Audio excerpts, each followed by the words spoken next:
I got the car at the trailer, but clutch is toast, so I'm just gonna push it in and take the car apart. So yeah, watch me struggle push a 3,600-pound car in my garage.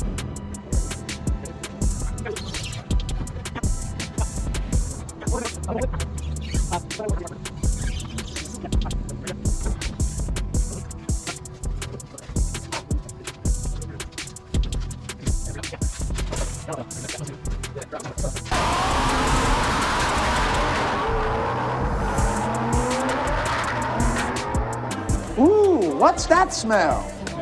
Sasso, man. That's Sasso. Used to be wrong. Welcome back to the channel. I heard you like clutch videos and transmission videos, so guess what? I got another clutch and transmission video. So FL2K, the car wasn't performing right. I couldn't get it into first gear at the end of my second pass, and you could probably see in the video a whole bunch of smoke coming out the bottom of it. Only leads to one thing. I already got the transmission out and we're gonna take a look at it. But before this, when I was at FL2K, I talked to Lund, and John Jr. and Alex both said, yeah, the tune-up looks great on the car, we don't want to change it.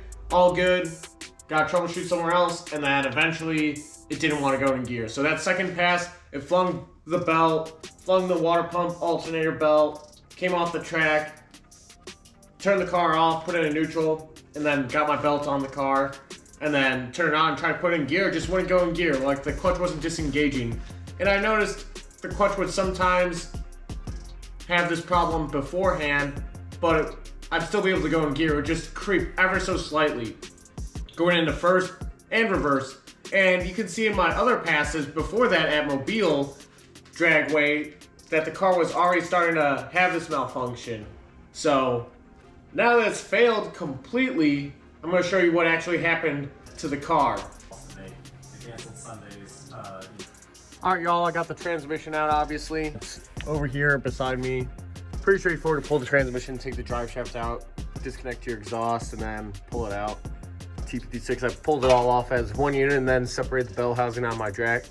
I did not have a transmission jack, so yeah, I had to bench press it. It's a heavy bitch. This is the Mantic triple disc clutch that I raced or had in my car for FL2K, and the initial fire up, you know, followed all their instructions and whatnot, and just off the rip, looking at the clutch, this is blue. All the discs have bluing on them. They're not supposed to be that color. It's supposed to be silver and whatnot and shiny, much like the plates right here. But obviously the clutch had a lot of heat in it, and it's clear it wasn't disengaging. The throw-up bearing looked good. The diaphragm looks good right now. I'm gonna verify some measurements when I pull it out, but I'll pull it out and we'll see what's wrong with it. Maybe just a bad clutch or whatnot, but we'll figure it out. To remove this, you just take your 15mm bolt or 15mm ratchet, just fucking take the nuts off, you know, pretty easy. I don't think it's rocket science. This was all torque to spec as per Mantic's procedures, and it's not like I was out here deviating, just fucking around with it. But enough of me yapping, I'll just have this ratchet sound for you ASMR freaks.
Alright, so I'm trying to tug on it right now.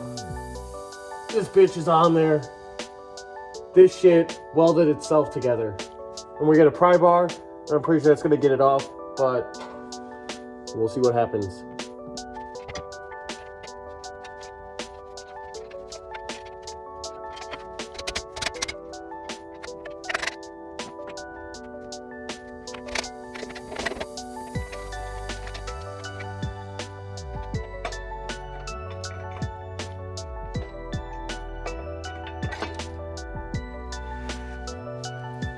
Alright, this is the pressure plate, or not the pressure plate, this is the diaphragm. I want to measure this, make sure it's all flat and the correct measurement on here still, which I have written on here. We'll verify that. Set that down right here. Whoops. And look at this bluing, man. This is exactly what I'm talking about right here. This is not supposed to be this color. I'm pretty sure I have a video of me installing this and it didn't look like this then. So how does this turn like that? Heat, that's what causes it to turn this color. Oh man, clutch dust, yummy. Oh yeah. Alright, so I'm just gonna put this down right there. This is kind of difficult to do with one hand, but here's the first disc. And I can measure the material on it, but obviously it's put in the correct way. Pressure plate side facing this way.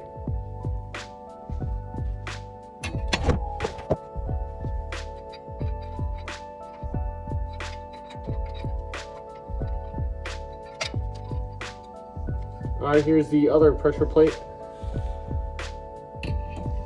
We're gonna put that down, and then here's the clutch.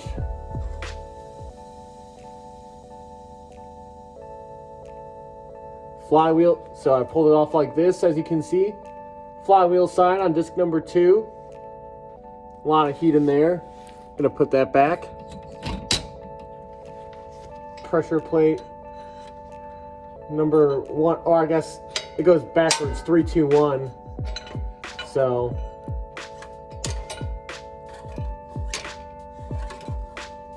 a lot of bluing on that. And I had everything stacked accordingly. And then this is the clutch.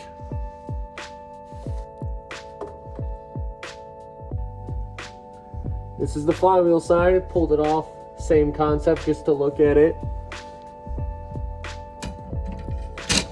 And then this is the flywheel. And the flywheel, it does have some signs of heat in it also. I'm going to cut the video right here, and I'll get you a better look at it. Alright, so here's the flywheel. Obviously, there's some wear marks into it. Nothing too crazy. I'll take a measurement on it to make sure it's still flat, but if I do decide to reuse this one, but we'll see what's going to happen with this whole clutch fiasco. As you can see, or you can't see necessarily, there you go. I was using the OEM throwout bearing, brand new. So I did have the correct air gap on there, which was, can't remember the number off the top of my head. I have to look in my notes. The car drove fine during the break-in, and then I start racing it, and this is what happens when you have a TVS car with a Mantic triple and 11 passes in it. So that's all that happens. And I'll see what happens with Mantic. Mentally friendly. Lord, I love you, Gale Banks. Do not add one motherfucking horsepower. Not one mother. The electronics, we have an environmentally it's revolutionary. It's a lot cheaper than a pedal commander. And saying is, yes, it does. I feel get the brake maximizer. Same videos. What happened? Videos.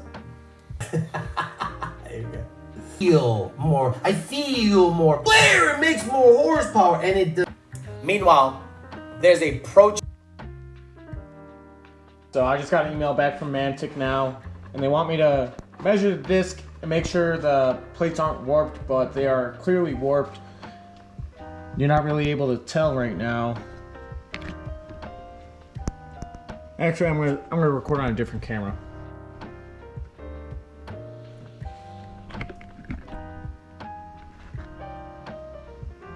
All right, so now I'm gonna take these measurements. I'm just gonna kind of fast forward it through here and kind of call it out. So this is pressure plate number 3. We're gonna work our way back all the way to 1. So this is the one that's right underneath the pressure plate itself, or not the pressure plate, the diaphragm. And this is the one that has the most bluing. So we're gonna measure the clearance in between it. So 1 goes through super easily. I'm probably gonna guesstimate it's around 12 thousandths of an inch, and I'm just gonna see what the clearance is, and then that's really it. Okay, so 12 is a little stiff.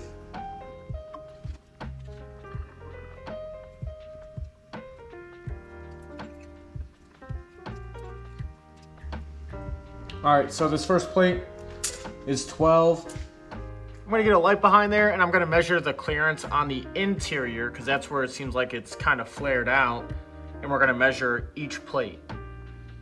So basically what I'm doing is I'm taking this measurement, kind of hard to do with the camera, but basically I'm holding this across the clutch or the pressure plate itself, and then through the visible gap, which is on the interior right here, I have a 12 thousandths clearance, so it's warped 12 thousandths of an inch on pressure plate number 3.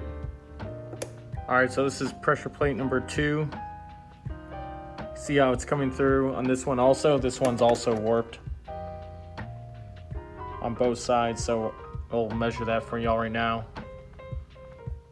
All right, so now on pressure plate number 2, this side is 12 thousandths, this side is 11 thousandths, so it's starting to vary a little bit. I could probably take an additional one. I'm gonna take another one going across like this now, just to verify my readings. All right, so this is pressure plate number 1. As you can see, there's no light coming through on either side. God damn it. See how it sits so flush? This is how it's supposed to be. And we take our trusty feeler gauge here, right? And we try to go through 001, not going through, so clearance is 0. This one is not warped. Let me flip it over and just verify it. But I'm pretty sure this one is still good. It has a fuck ton of heat that went through it, but you know, it's kind of in the past now. Ain't nothing much I can do about it. Yep, 001 ain't going through. Do the light test. Looks good on this side. And on this side.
All right, so as you can see, This is a potential new clutch I just got. This is a McLeod RX T1200. I got two of them. If you didn't see, you probably didn't see the other one because I didn't record that one. Haha, got you there.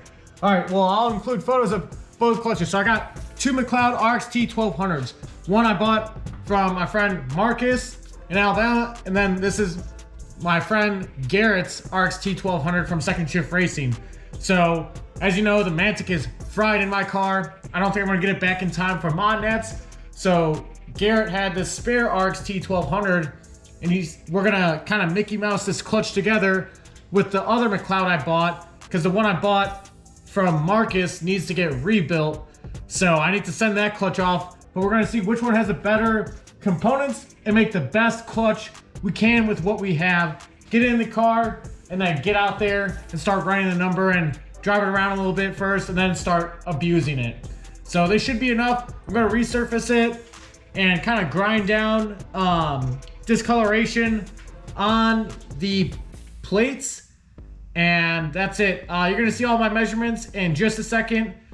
Big thank you to Garrett at Second Shift Racing and Marcus for the RX T1200.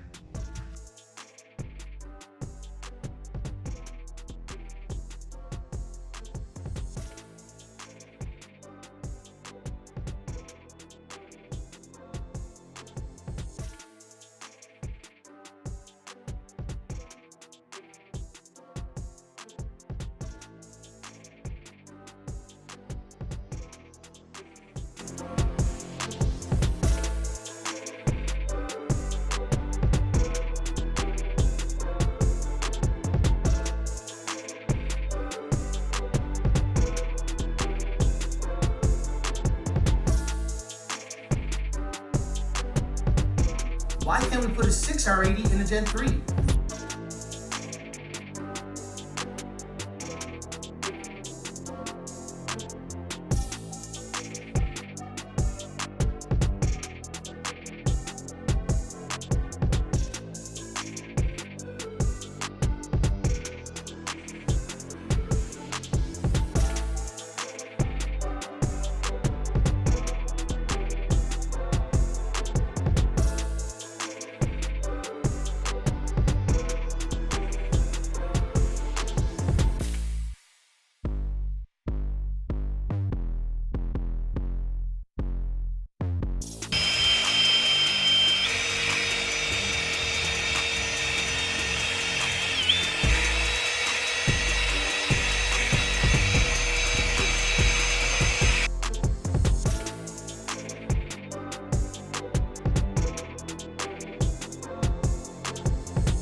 In other news slash moving on, taking off the clutch line of the car now. That's why I had to disconnect the fuel pressure regulator. That's over there. But I needed to remove this so I can install the new 13 to 14 GT500 Clutch Master slave cylinder for the clutch. It has a larger diameter piston on the inside, allowing it to displace more hydraulic fluid, and it's made out of metal and not plastic like from the OEM on the 11 to 12s or S197s in general. To install the clutch slave cylinder, you're gonna start by first not being a dumbass and putting your fuel pressure regulator right here like I did. Get that out the way, then you disconnect the primary line from the brake fluid reservoir right here, and then you cap it off so you don't lose all your fluid. Oh no! No, you gotta be fucking kidding me. Training timeout. All right. Sorry about that. Once you get that removed, you're gonna remove your clutch line down there and also plug that as well. I don't know how to zoom on the GoPro, nor do I probably have the knowledge to do it or to figure it out. So yeah, I'm just telling you, you have to remove your braided clutch line also. So both of these lines right here need to come off, the top and bottom. Now we're gonna go into the car. There's a total of 6 bolts, or four nuts that are all 13 millimeter. That's why I got my deep well 13 right here. And then 2 bolts that are up on the top that are 13, but I'll get footage of that in just a second. All right, so now to remove the pedal assembly, the 4 bolts, 1, 2, 3, and 4, they're all removed. I have the nuts somewhere over here, but then there's 2 more. 1,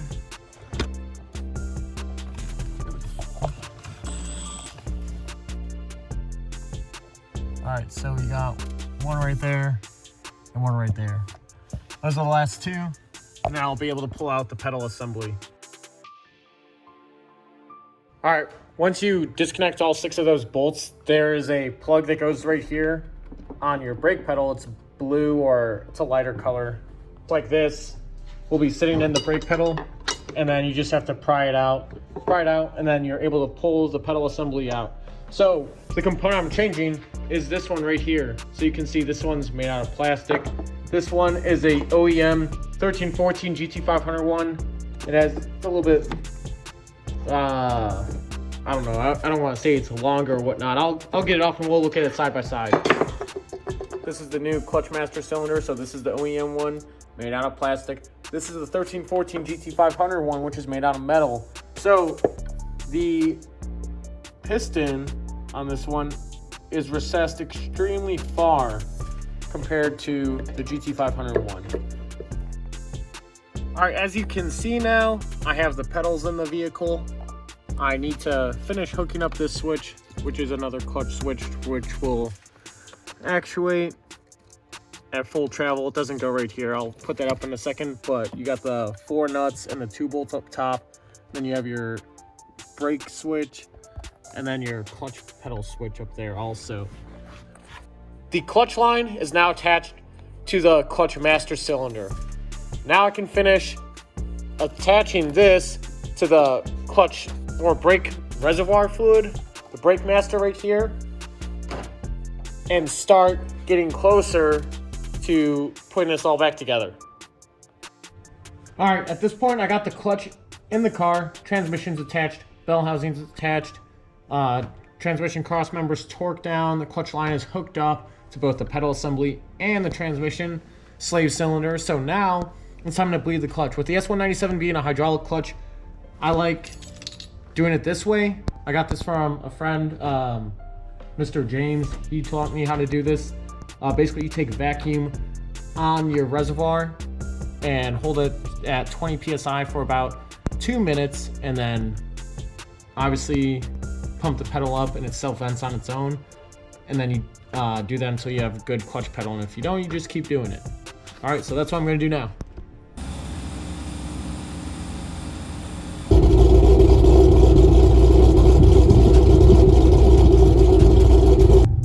All right, guess where I am? I'm in the staging lanes at Monnets. Stick shift class again, you know, redemption.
10-3-144.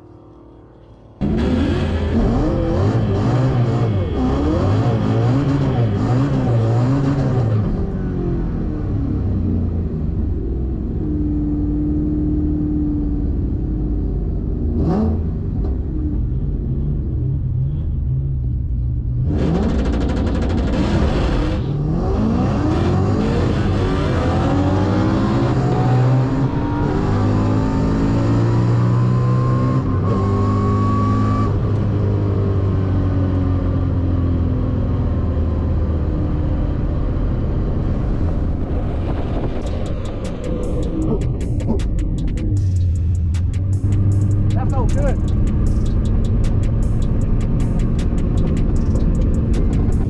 Alright, so I was having an IAT problem all day today, or not really problem, it wasn't pulling timing yet, but it felt like the car wasn't cooling down.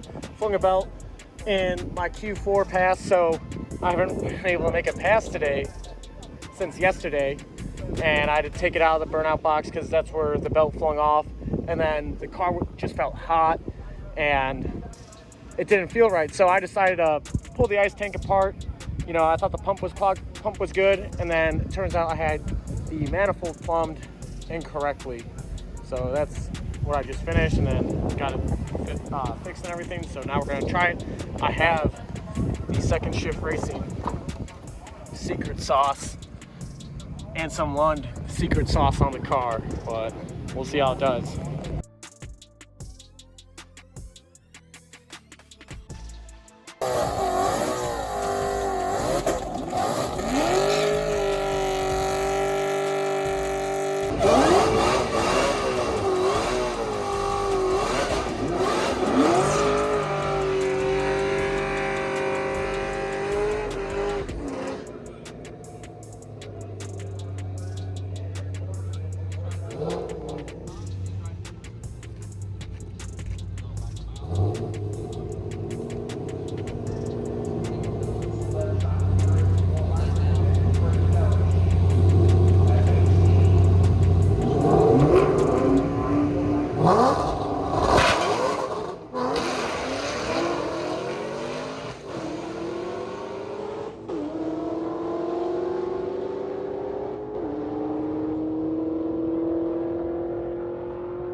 So this was my first 9-second pass ever, and doing it in a stick shift car that I built in my garage is extremely prideful to me. And it wasn't just like no 990 or 980. This was a 960, and the car has a whole bunch more left in it still on the current pulley combo, and it's just room for improvement in the driving part of the car. So I'm excited for it. With this clutch, I paid $350 from it from Marcus from Modern Mustang Performance, and it worked. RXT 1200 HD was perfect for this application. And yes, it was a used clutch. One problem I did have was it flared on the shifts and RPM.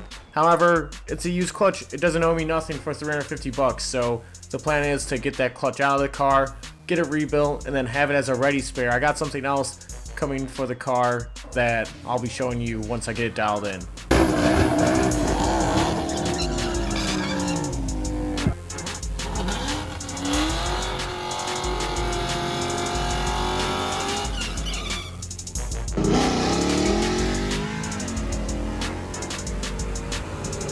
What?